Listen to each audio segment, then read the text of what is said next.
They get called to come work and they can be fired at any given moment. What does this tell us in terms of our conception of the role of higher education in facilitating development and transformation?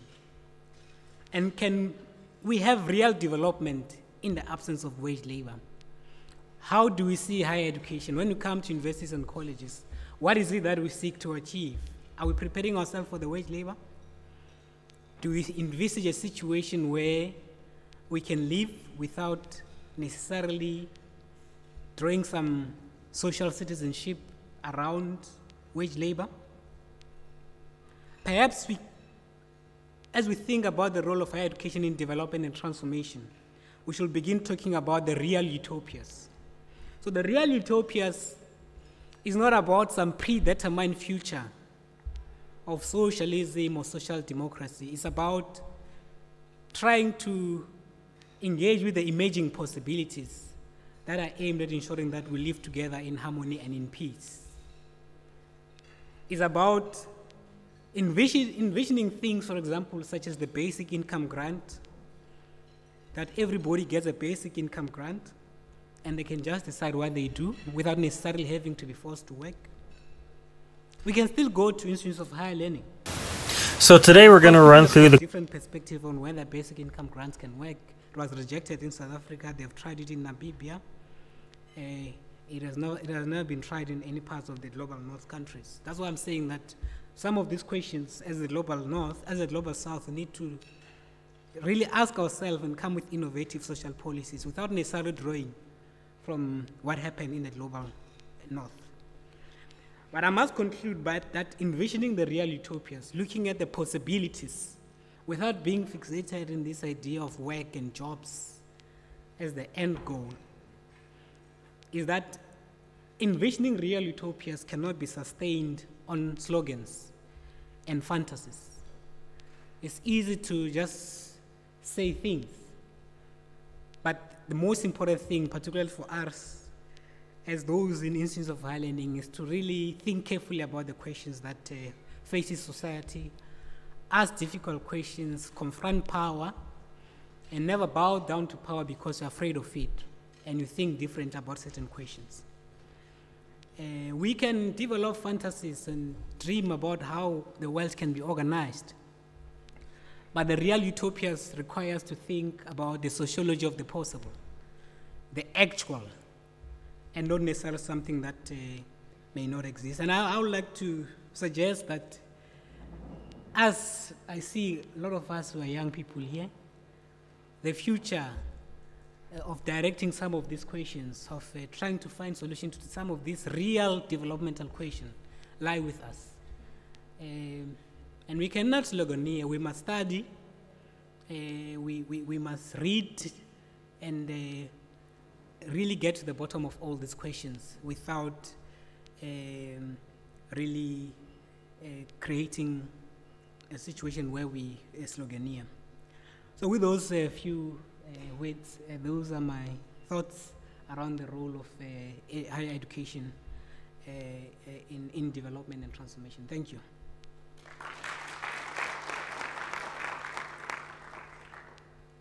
Thank you very much, Dr. Masondo, for that.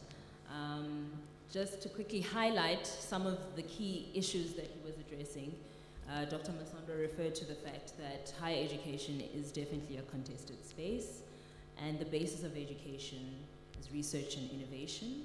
But it's also not just about problematizing issues, but finding sustainable solutions.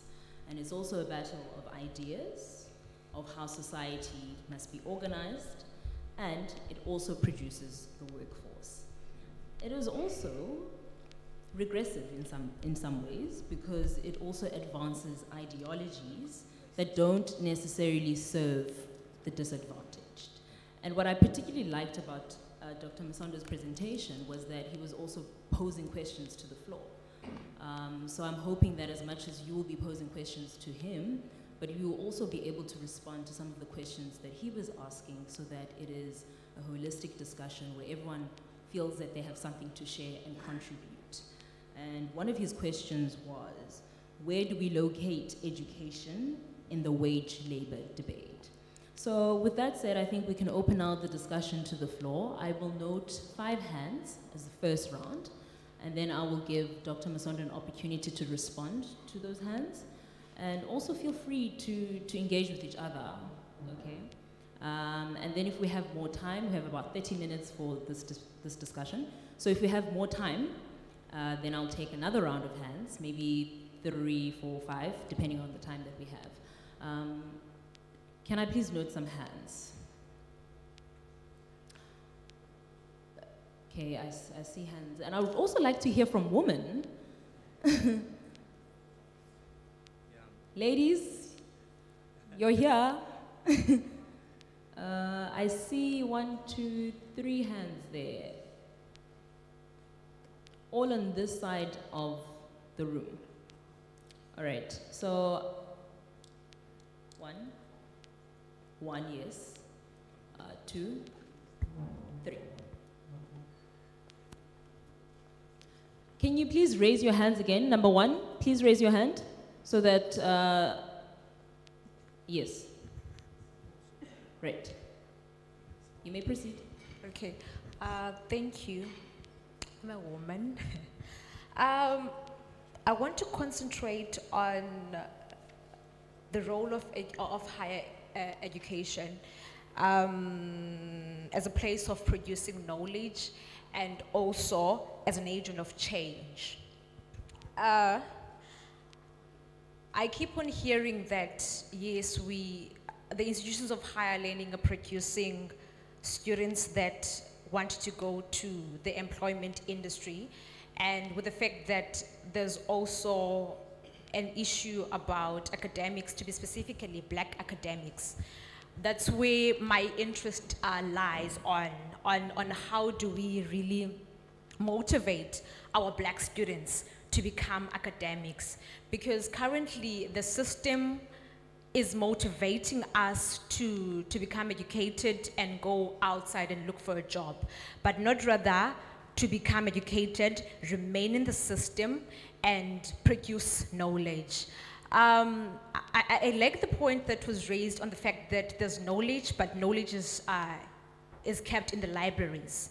It's very true. The only time you'd know that something was researched upon is when you are also making a similar research upon that thing, then you see on the library that there's actually such research that's been done towards this particular thing.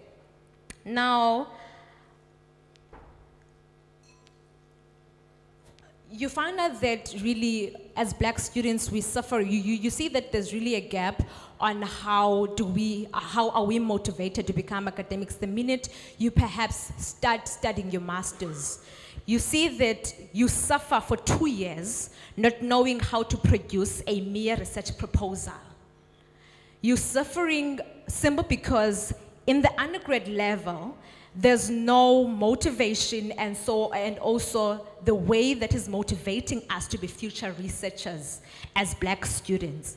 Now, when you arrive in a space where you are forced to produce a research proposal, you then suffer for those 2 years because you are finding it very hard to produce a research proposal. The mere fact that I have an issue with the fact that in the system currently we don't really have black professors is the fact that we have black doctors, people who studied PhD, however, they exit the system. They don't remain in the space of universities because there's currently no motivation on how or Dr. Tembu can remain in the system and make sure that they supervise black students. I'm raising this because you'd find out that you want to make a research that is so rural-based. Then you find out that your supervisor is a white person who can't really relate to what you're about to research upon. You are perhaps a psychology student who want to make a research on traditional healers. But now your supervisor is a white person who can't really relate on how traditional people operate. Now, I think my question revolves around how can perhaps the system be for them? Thank you. One, I want us to look into the discussion. Following education, even in Africa, tracing it back, institutions of like Timbuktu and other institutions, you will realize that they were not really class neutral.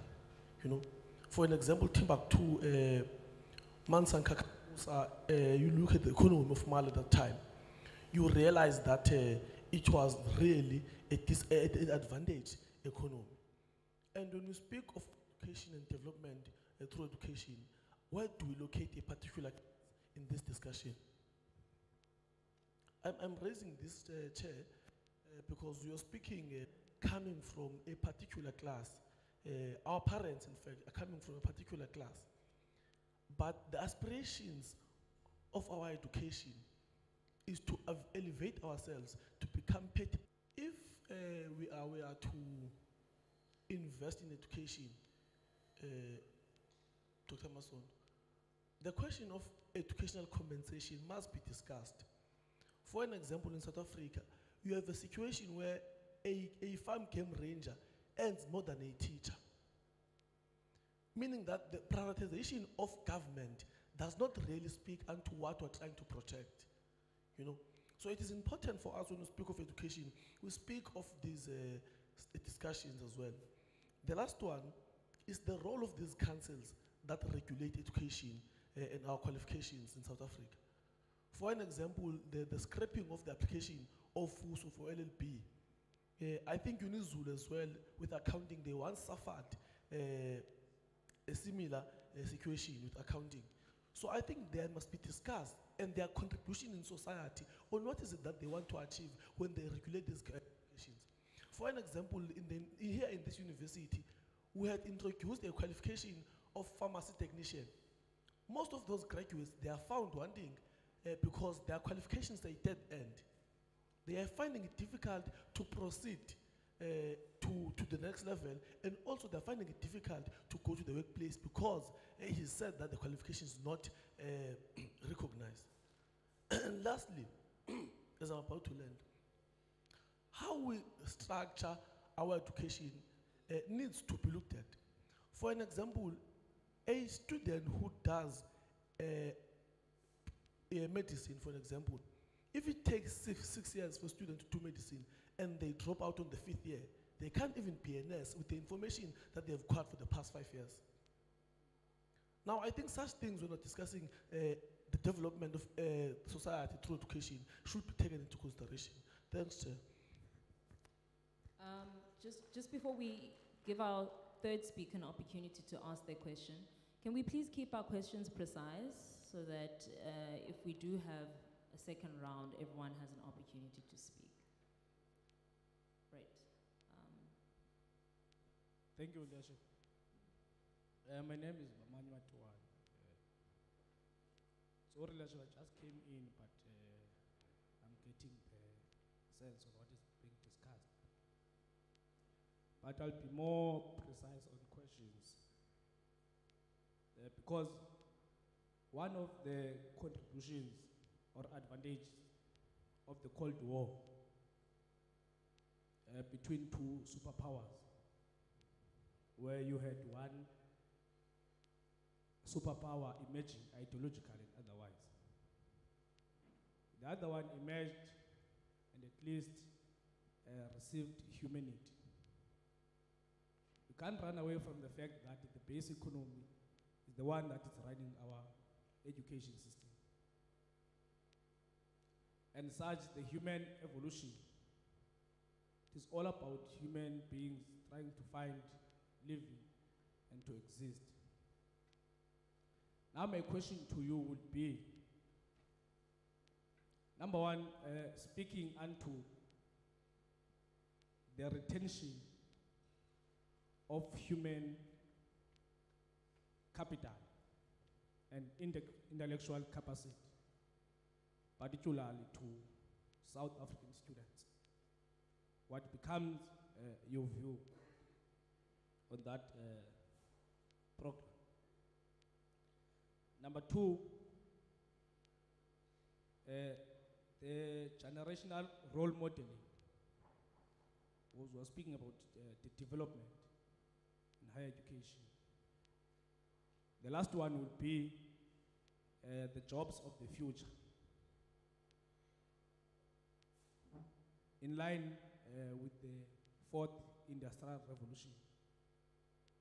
Because I'm of the view that when we are pertaining to the fourth industrial revolution, the higher education system and its development must change as well, because jobs are not going to be the same. How do we, as this generation, act above so that when it kickstart fully, we are aware and we are capacitated as South African black child to work the system. Thank you, Leadership. Right. Just quickly, the first speaker was basically asking, how do we motivate black students to become academics? So she was speaking in terms of how the academic space itself is a very racialized space. The second question, there were a number of questions there, but the ones that I did capture was, Mr. Nzoia, they were speaking about how education is not a class-neutral system, so he would like you to respond in that regard. But also then how education plays this role in social mobility and how that affects the people who cannot access education. And then the last